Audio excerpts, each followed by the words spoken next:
Hi, Misha here, and a few have asked what we think about this, so today we're going to try out the Palmetto State Armory PSA 74. Chambered for 5.45 by 39, and made pretty much entirely in the USA. This might be the only 100% USA made AK in this caliber. We have a 24mm muzzle threads, bayonet lug, accessory lug, 90-degree gas block, 16¼ inch barrel. This is not chrome lined. Standard AK sights, standard polymer handguards, smooth top cover, and we do have a left side folding modern Russian style stock. So with that, we'll fire this a bit, then we'll do some comparing, and then Jay and I both will give you our impressions. Baseline, let's run a mag through the SLR 104FR.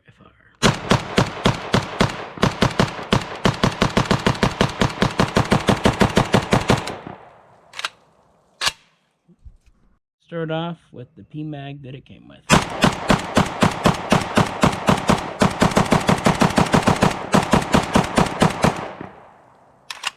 Oh, nope.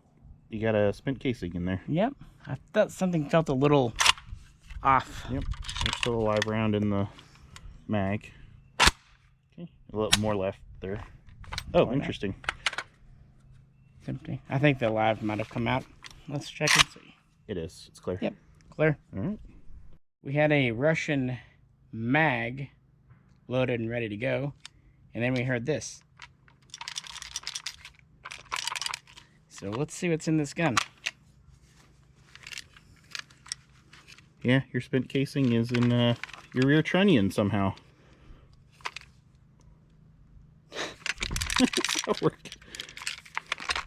It fell out. Yeah. Well, I think that is a first.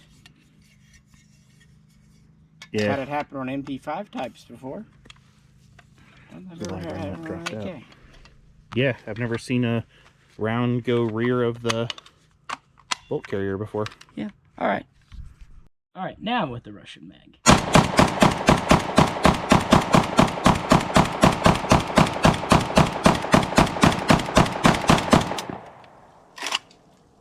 Clear.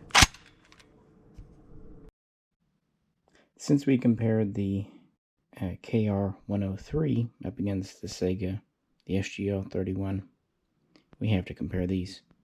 Is the PSA 74 a semi-automatic clone copy of an AK-74M? Well, starting at the buttstocks, they might look similar at first. Both do have the trapdoor. Notice the Russian has the cutout down here. This does not. But the big difference is the pin. Notice how this is solid here. This has kind of a more interesting cutback design.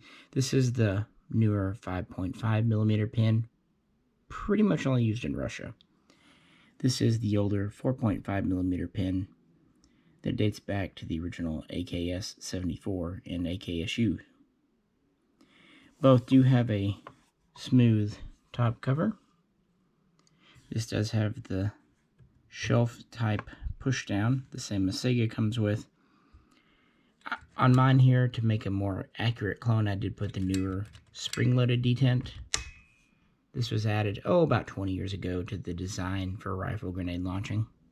Both do have the scope rail.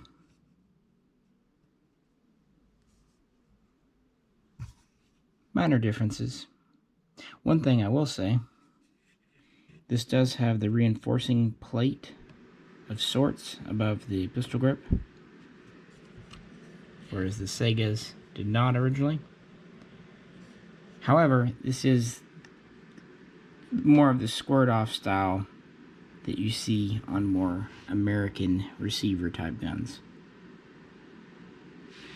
Speaking of, it has a standard trigger guard and flat mag catch, whereas the Sega has the dimpled mag catch and it has kind of that dimpled rivet section there.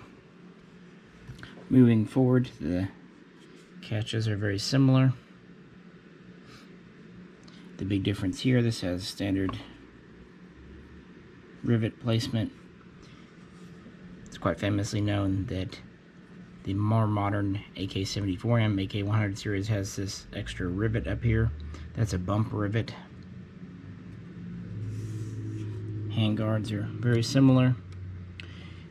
You can tell that things like the plate are made differently, and the gas blocks have a different styling to them. I mean, basically they're 90 degrees.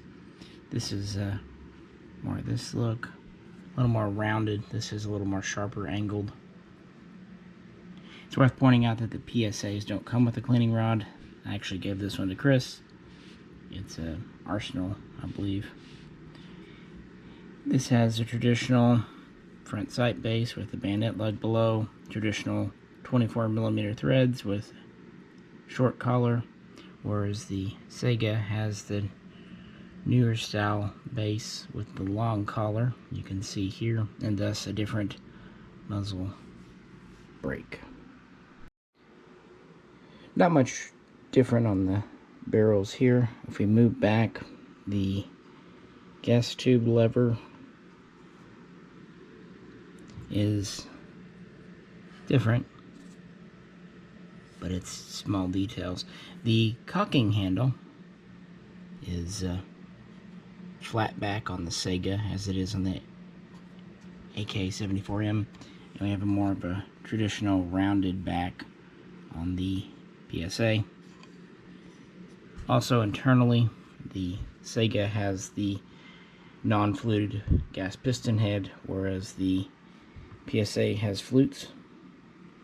Moving back here, this has a bit of an extended shelf on the safety, whereas this Sega does not. Of course, changing safeties is not a problem. And then we're back to the stock. They both do have the rotating sling swivel. You can tell too that the dimples for the magwell are a little different. Also, the Sega has the hump on one side, the other side of the trigger. This is smooth. Little things like that. So, on the broad strokes, they look similar. I think having the solid body folding stock and the smooth top cover definitely gives it kind of that essence of the 74M. But the devils in the details, things like the collar are different, as to be expected. So it's not really a 74M clone. I would definitely say the KR-103 was closer to the AK-103 in the 7.62x39, and if Kalashnikov USA comes out with a 5.45 version, I expect it to be closer to original. That said, what about the AK-74, the AK-74, the original pattern from the 70s and 80s? So now let's compare with the Arsenal SLR 104FR, a gun that not everyone really wanted until they couldn't get them anymore. Now, if you watch the channel, you know that mine's in Russian furniture, but you could get these with either the triangle folder or the solid body.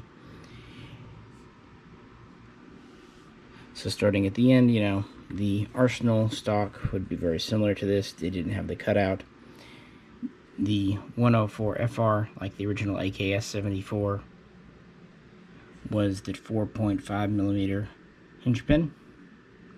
Both have the lip on the takedown. Of course, both have the scope mount, which on the original AK-74 was an optional feature. Now, the AK-74 had the rib top cover, borrowed from the AKM, and that continued on pretty much through its entire production.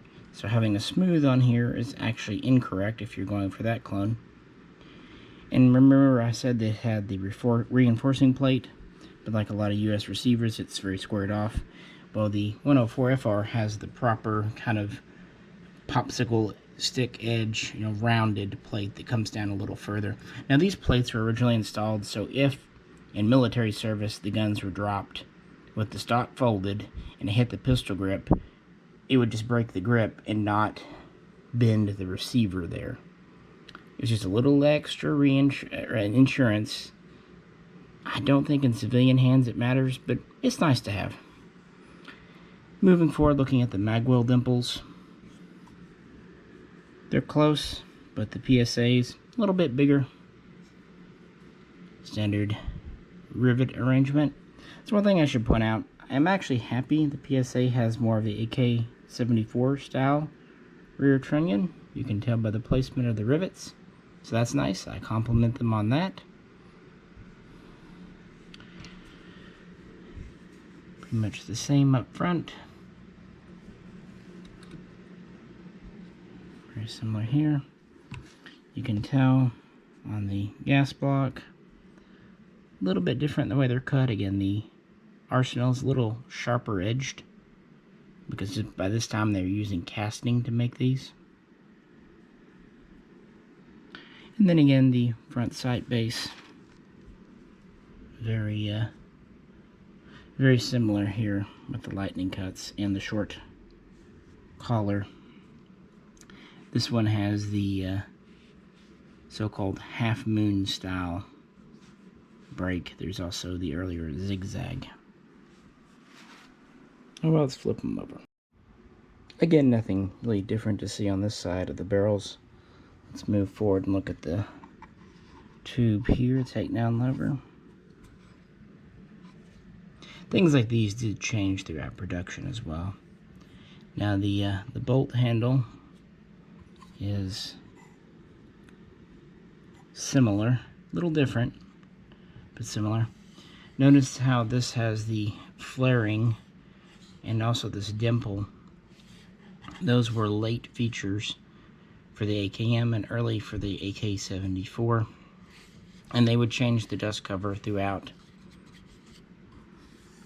PSA, again, it has a smooth top cover and the extended shelf safety, and we're to the back again.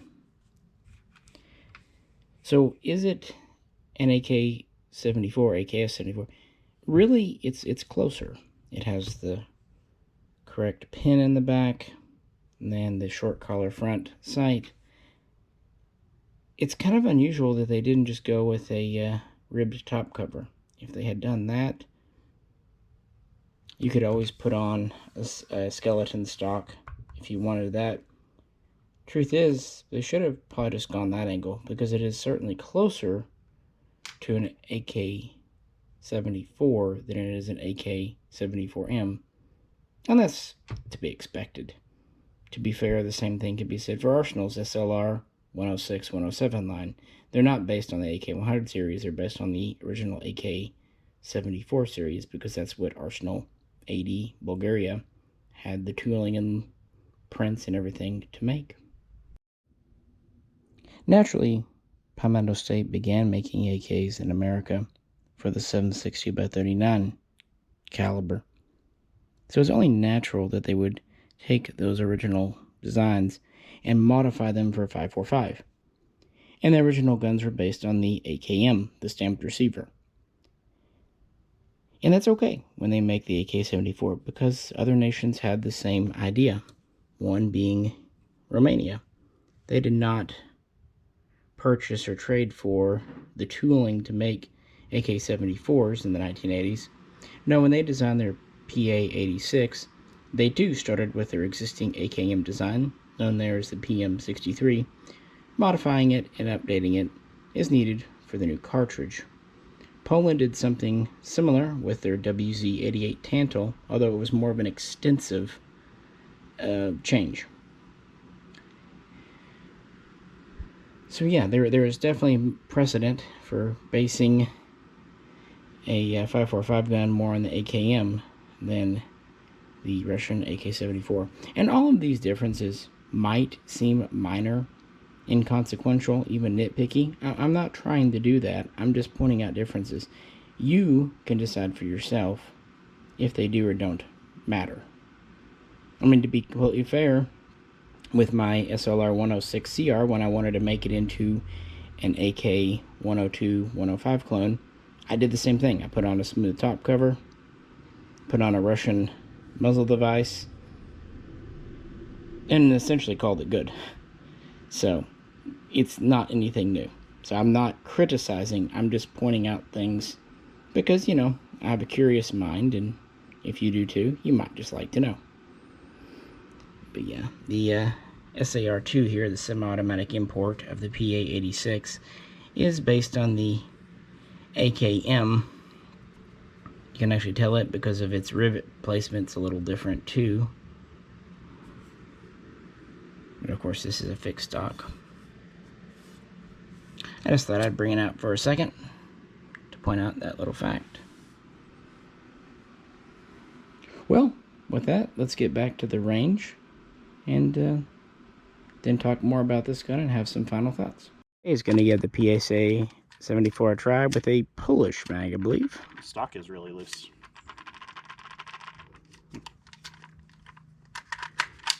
Yeah, this is Polish.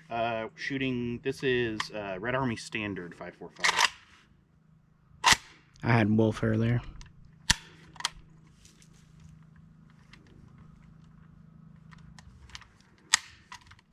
Stiff safety.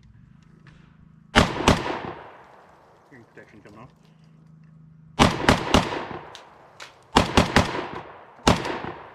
Click, no bang. Okay, still got rounds in the magazine. We have a live round in the chamber.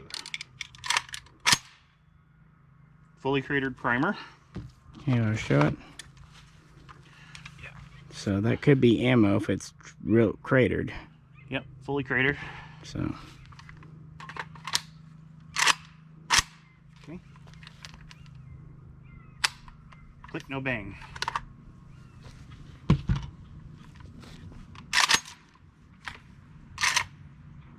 Alright, we better check the bore and everything, make sure there's no obstructions. Roger that. Well, Jay's gonna finish that mag out in the SLR 104, and then we're gonna explain what just happened. Same mag, same ammo as the PSA AK-74.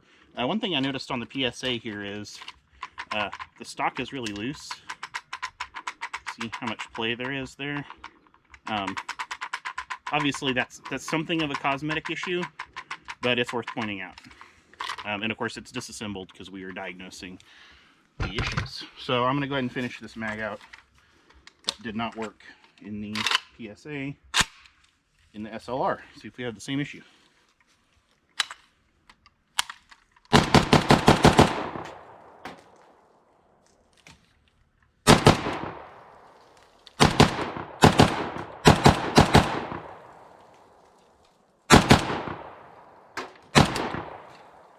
Okay, click, no bang, and it's clear.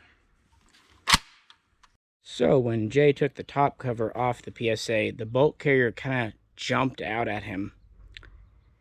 And the firing pin was kind of in the forward position, but when I started shaking it, I heard a noise. And I know these are floating firing pins, but it didn't sound quite right. So when I pushed it to the rear, it no go forward anymore. I'm even pushing with my finger, and it's not protruding. So I think either it broke or the tip mushroomed, which is probably more likely. And so once it went in there, I can push it out, but now it's stuck, as you see. So if I push it back, yeah, it sticks in the front, which means probably not broken, probably mushroomed or something. Also noticed a little bit of flaring back here at the tail, which is a little odd. Yeah, I don't know if I've ever noticed that on an AK before. That area doesn't usually get, because the carrier tail usually takes any abuse, not the tail of the bolt itself. The extractor is still there. A little bit of wear there too, if you see.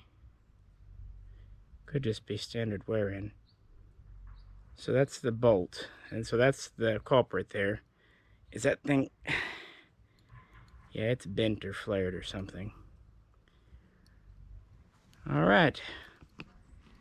We'll move on. Here's the interior of the gun itself. At first glance from Jay and first feel from me, we didn't notice anything. If you look at the locking recesses up front, there's not any obvious mushrooming or, malforming. But, and all the rivets seem fine. Yeah. I don't have any 545 headspace gauges, so can't check headspace out here right now. As Jay pointed out, the stock is loose, but that's actually something that's been pointed out by a few others and something noticed before. But it is interesting. Yeah. Yep. Sample size of 1. This has just been our experience so far today. Having no expectations going into it. So. Alright, well, let's go to the table for some final thoughts. So, that happened. With me, earlier on, you saw there was a bit of a feeding issue. I'm almost willing to chalk it up to this Magpul mag. It was loaded all the way, 30 rounds of Wolf. But, there we go. The issue you saw with Jay and the firing pin, it has to either be that the firing pin bent slightly or the head mushroomed because it's not freely floating front and back. Some other issues, like he pointed out, this loose stock. I'll explain why that happened. The top cover is also a little loose. And I just noticed the takedown here is not what I would consider tight.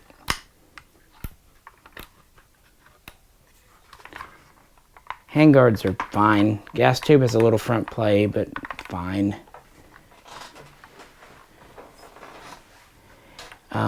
Interestingly, this is a standard cleaning rod. These don't come with one.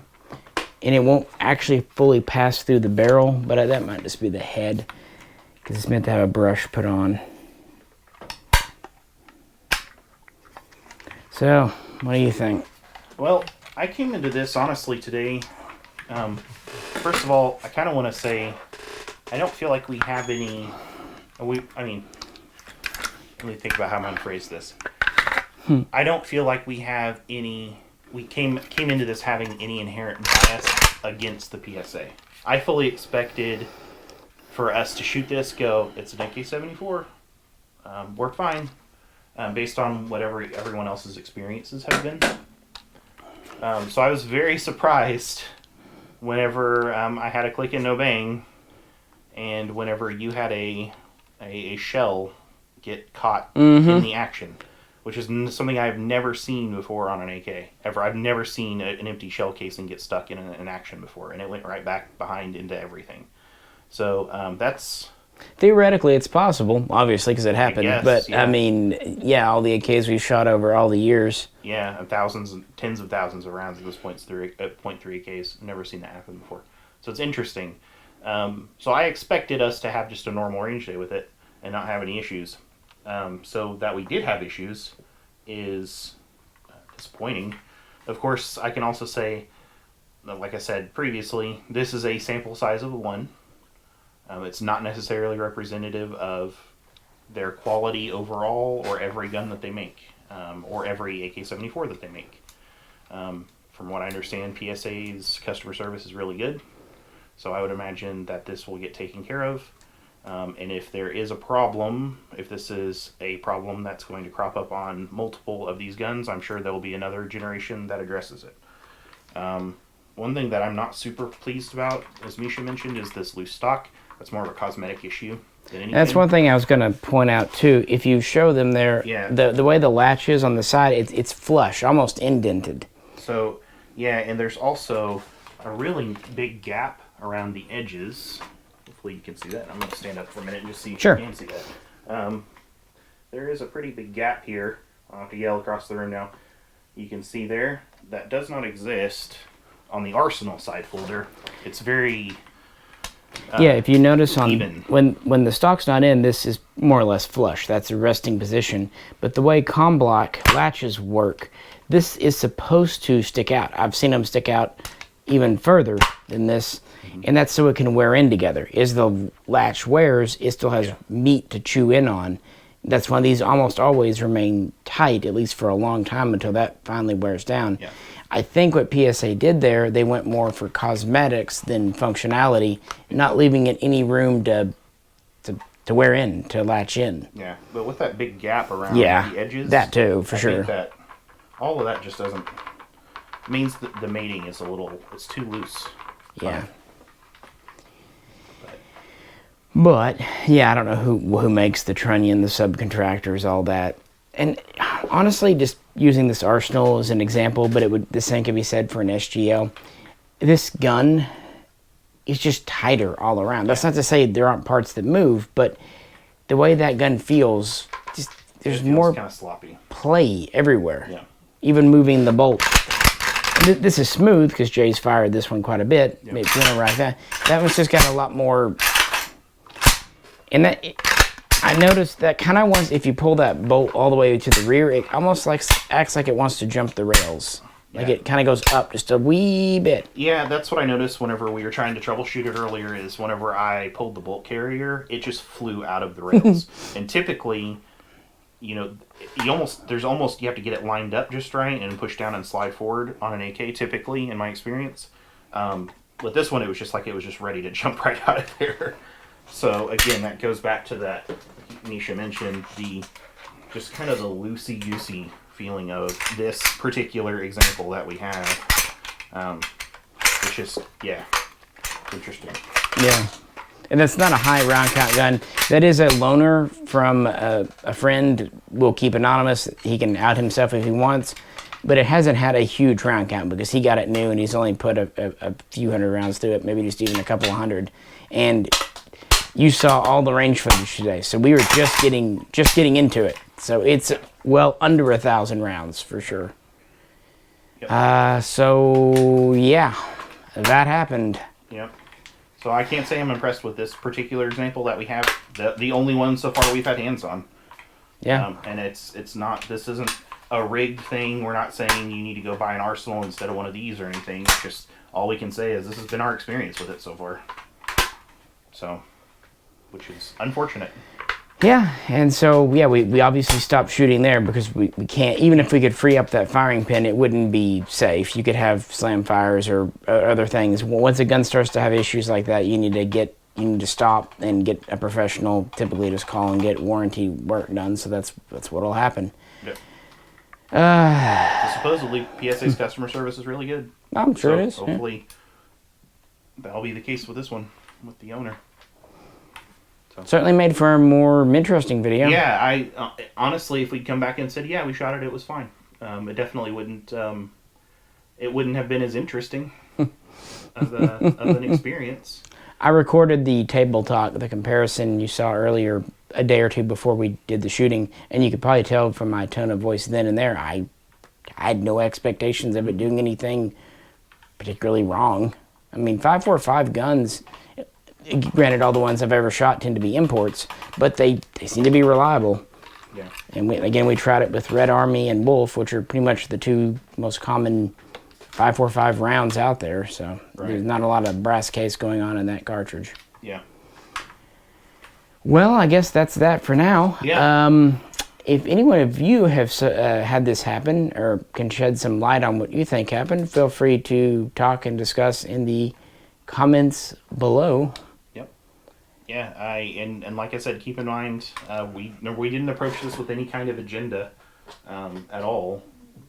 We certainly hope that the U.S. AK market steps up as imports continue to be more and more difficult to get into the country, and and 5.45 imports are gone. I mean, like that's just this was one of the last ones, the 104, and they haven't come in since 2015. Yeah, so we definitely need AK manufacturers in the U.S. to step up. Palmetto State Armory is poised to be able to do that. This particular rifle did not work well for us. Yeah. It's the bottom line.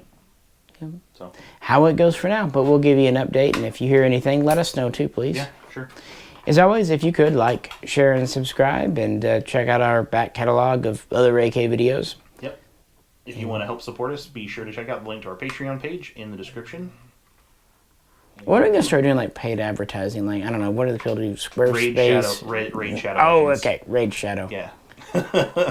I should say I played that. Like, do this huge testimonial where my character's this and I love this, and just complete bullshit. Yeah. Just absolutely complete bullshit. I'm sure it happens. But yeah, we're not big time enough for Raid Shadow Legends. Raid Shadow Legends, hit us up. Anyway. Alrighty, folks. I'm sorry this isn't a positive review, but it is an honest one, and your mileage probably will vary. Yeah. Just because this happened to us on one day, don't immediately chuck yours in the trash. And no, yeah, certainly. But just check your firing pin. It would be my advice. Make sure it's moving freely and is shaped. Looks good. Because that's an easy part to replace. That is a part that, how many guns have we had? Part. I mean, you had a firing pin break on your ARX 100. Yep, so I did. After about 2,000 rounds. But yeah. Don't stress. A firing pin is not one of those things like a trunnion where it's toast. Yep. So that's the only thing I can say. And if we need anything more, we'll pin it. Yeah. Yeah. All right. Let's go have dinner. All right. Sounds good. This is Misha. This is Jay. Catch you next time. See ya.